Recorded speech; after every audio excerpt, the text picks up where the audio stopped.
Albert Einstein once said, everybody's a genius. But if you judge a fish by its ability to climb a tree, it will live its whole life believing that it is stupid. Ladies and gentlemen of the jury, today on trial we have modern day schooling. Glad you could come. Not only does he make fish climb trees, but also makes them climb down and do a 10-mile run. Tell me, school, are you proud of the things you've done? Turning millions of people into robots, do you find that fun? Do you realize how many kids relate to that fish swimming upstream in class, never finding their gifts, thinking they are stupid, believing they are useless? Well, the time has come, no more excuses. I call school to the stand and accuse him of killing creativity, individuality, and being intellectually abusive. He's an ancient institution that has outlived his usage. So, Your Honor, this concludes my opening statement, and if I may present the evidence of my case, I will prove it. Proceed. Exhibit A. Here's a modern day phone. Recognize it? Here's a phone from 150 years ago. Big difference, right? Stay with me. Here's a car from today, and here's a car from 150 years ago. Big difference, right? Well, get this. Here's a classroom of today, and here's a class we used 150 years ago. Now ain't that a shame? In literally more than a century, nothing has changed. Yet you claim to prepare students for the future? But with evidence like that, I must ask, do you prepare students for the future or the past? I did a background check on you and let the record show that you were made to train people to work in factories, which explains why you put students in straight rows, nice and neat, tell them sit still, raise your hand if you want to speak, give them a short break to eat, and for 8 hours a day tell them what to think. Oh, and make them compete to get an A. A letter which determines product quality, hence grade A of meat. I get it. Back then, times were different. We all have a past. I myself am no Gandhi. But today, we don't need to make robot zombies. The world has progressed. And now we need people who think creatively, innovatively, critically, independently, with the ability to connect. See, every scientist will tell you that no two brains are the same. And every parent with 2 or more children will confirm that claim.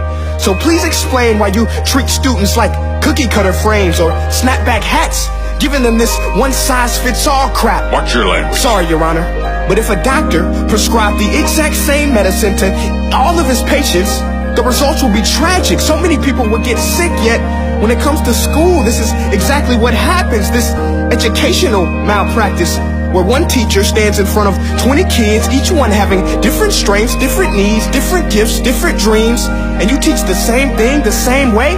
That's horrific. Ladies and gentlemen, the defendant should not be acquitted. This may be one of the worst criminal offenses ever to be committed. And let's mention the way you treat your employees. Objection. Overruled. I want to hear this. It's a shame.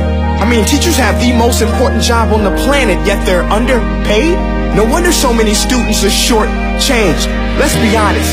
Teachers should earn just as much as doctors, because a doctor can do heart surgery and save the life of a kid. But a great teacher can reach the heart of that kid and allow him to truly live. See, teachers are heroes that often get blamed, but they're not the problem. They work in a system without many options or rights. Curriculums are created by policymakers, most of which have never taught a day in their life.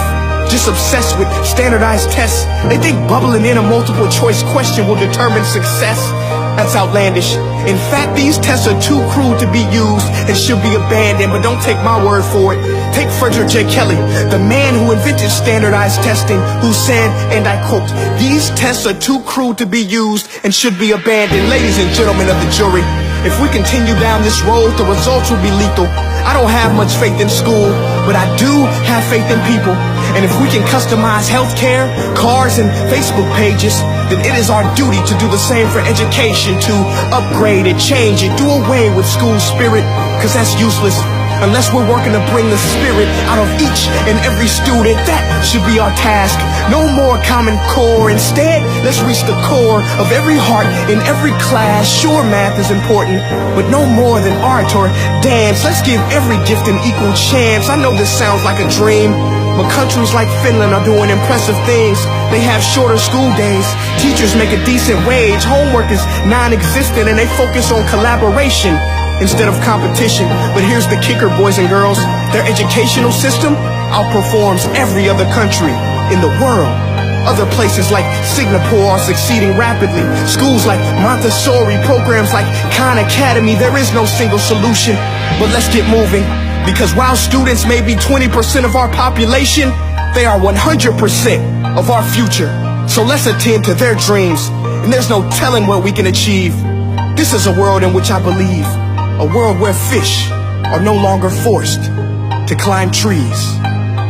I'll rest my case.